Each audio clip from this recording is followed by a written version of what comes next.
Sekarang Yamaha R6 telah menjadi motor kenangan dari Yamaha. Karena motor ini udah tidak diproduksi oleh Yamaha lagi karena beberapa alasan. Salah satunya ya nggak lulus uji emisi Euro 5. Karena hal ini makanya Yamaha fokus mengembangkan Yamaha R6 hanya untuk balap trek aja.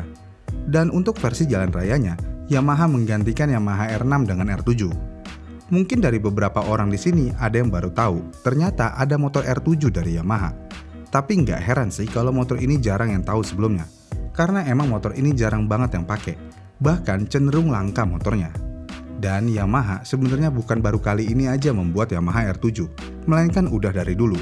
Yang mana Yamaha YZF R7 sendiri pernah diproduksi pada tahun 99 dengan unit yang sangat terbatas, yaitu 500 unit aja.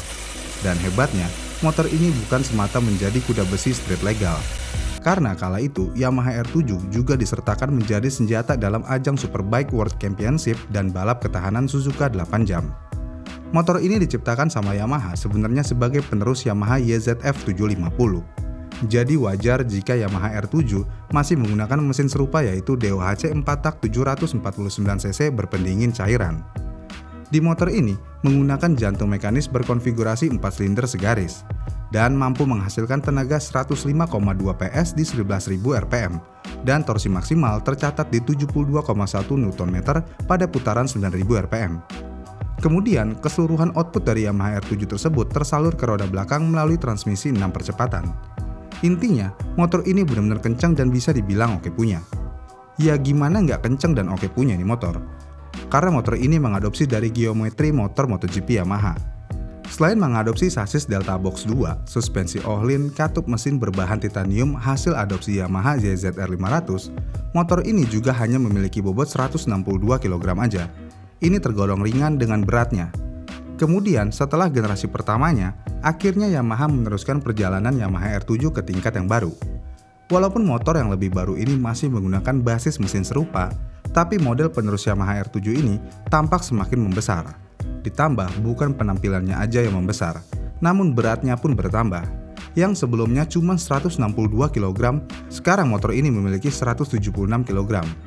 Meskipun terlihat lebih gambot dan lebih berat, secara visual keseluruhan ya mirip-mirip dengan masih mengadopsi striping merah dengan warna beige putih. Dan ini adalah warna asli dari Yamaha R7. Tapi sayangnya, eksistensi motor ini bisa dibilang cukup singkat, karena motor ini terpaksa harus discontinue pada tahun 2002. Tapi karena penjualan yang singkat, ditambah motornya emang dari awal limited edition, maka motor ini adalah motor super langka dan diburu oleh para kolektor. Satu di antaranya bahkan pernah muncul di Inggris. Dan Yamaha R7 yang ditemui berlokasi di West Yorkshire ini benar-benar dalam kondisi istimewa. Selain bodi yang mulus, jumlah kilometernya juga masih nol. Dan harga yang ditawarkan penjualan mencapai 1,1 miliar rupiah. Itu harga beberapa tahun lalu sih, kalau sekarang nggak tahu deh berapa. Dan perjalanan Yamaha R7 benar-benar habis di tahun 2002.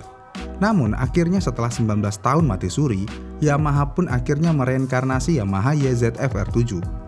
Untuk perihal tampang sudah jelas berbeda jauh dari Yamaha R7 generasi awal. Dari sisi desain, motor ini jelas dipasang sebagai penerus Yamaha R6. Jadi desainnya lebih ke sana. Walaupun tarikan desain Yamaha R7 2022 sekilas serupa dengan Yamaha R6, tapi penerangan utama Yamaha R7 sudah mengandalkan lampu tunggal LED berjenis proyektor. Uniknya lagi, peletakan lampu depan itu berada di bagian sentral yang umumnya berupa lubang rem air untuk menyalurkan udara ke bagian radiator. Jadi kayak fairing modifan zaman dulu sih, tapi karena ini bawaan pabrik ya jadi keren-keren aja. Kemudian sisi menarik dari Yamaha R7 2022 adalah tentang rangkanya. Karena di motor ini bukan lagi menggunakan sasis Delta Box atau Diamond, melainkan rangkanya diambil dari Yamaha MT-07 yang dimodif dengan shockbreaker depan upside down. Tapi uniknya, motor ini menggunakan mesin 2 silinder nih. Tepatnya CP2 4-tak segaris 2 silinder DOHC 4 katup berpendingin cairan. Namun ini bukan sembarang 2 silinder, karena mesin ini bisa memberikan torsi yang kuat dan linier, yang mana ini menjadikannya motor yang lincah di semua gigi dan pada semua putaran mesin. Dan mesin CP2 R7 sudah dibekali dengan kopling assist dan slipper, jadi untuk shifting di motor ini udah halus banget.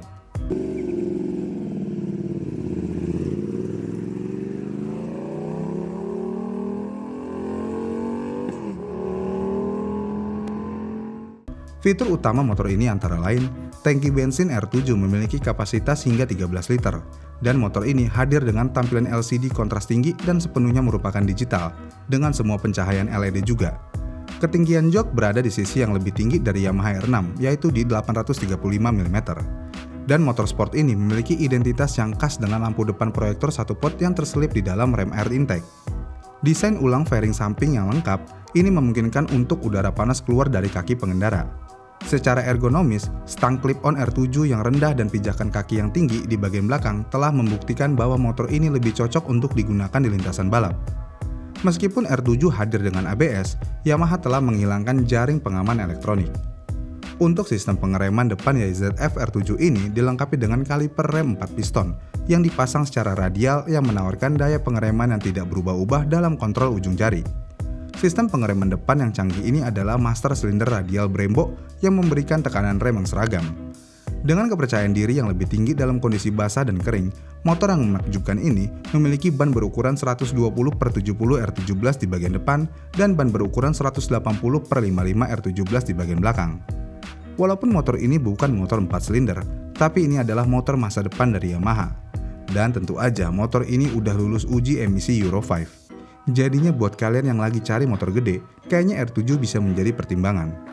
Tapi kalau buat kalian yang hobi sama trek balap, kalian bisa loh membeli edisi khusus dari motor ini, yaitu versi GYTR-nya. Motor ini dijual oleh Yamaha memang untuk pembalap pemula. Kenapa motor secanggih ini untuk pemula? Ya karena motor ini jika di head to head sama Yamaha R6 dalam kondisi prima, belum tentu bisa menandingi Yamaha R6. Jadinya memang ini motor untuk pembalap pemula, walaupun sudah spek balap. Dan bagi Yamaha Motor, ini bisa menjadi pintu gerbang bagi para pembalap motor yang bercita-cita tinggi, dan sebuah sarana bagi mereka untuk mengasah kemampuan mereka dan pada akhirnya dapat meningkatkan kemampuan mereka ke motor seperti R1 atau bahkan M1 di masa depan. Ditambah, tuner internal Yamaha tidak hanya membantu menyetel sepeda motor pada kondisi yang tepat, tetapi juga memasok beberapa aksesoris yang dapat dipasang di sepeda motor dalam bentuk satu set rear set dan clip-on. Dan motor ini sudah menggunakan knalpot terbaik saat ini, yaitu Akrapovic. Kemudian, selain knalpotnya yang udah racing, fairing motor ini juga dirubah. Dan bukan hanya sekedar upgrade kosmetik, tetapi juga membuat motor ini ilegal untuk digunakan di jalan raya karena menghapus lampu depan. Lampu ini harus dicopot, karena dengan lampu ini dicopot, motor ini bisa mengurangi beberapa kilogram berat. Tetapi fungsi utamanya adalah membuat sepeda motor lebih efisien secara aerodinamis. Perlu dicatat faktanya bahwa dengan adanya lampu depan, asupan udara juga akan berkurang. Memang motor ini dirancang khusus untuk trek, dan untuk versi yang ini, jika kalian mau beli, kayaknya harus inden dan pesan khusus deh. Jadi nggak bisa langsung beli aja ke dealer kayak beli motor biasa. Untuk harganya sendiri masih belum ada info pasti, yang pasti lebih mahal daripada Yamaha R7 versi jalan rayanya. Gimana nih menurut kalian motor ini? Model keren, 2 silinder, ada versi balapnya, layak nggak motor ini menjadi penerus R6? Komen di kolom komentar di bawah ya. Terima kasih sudah menonton dan sampai jumpa di video selanjutnya.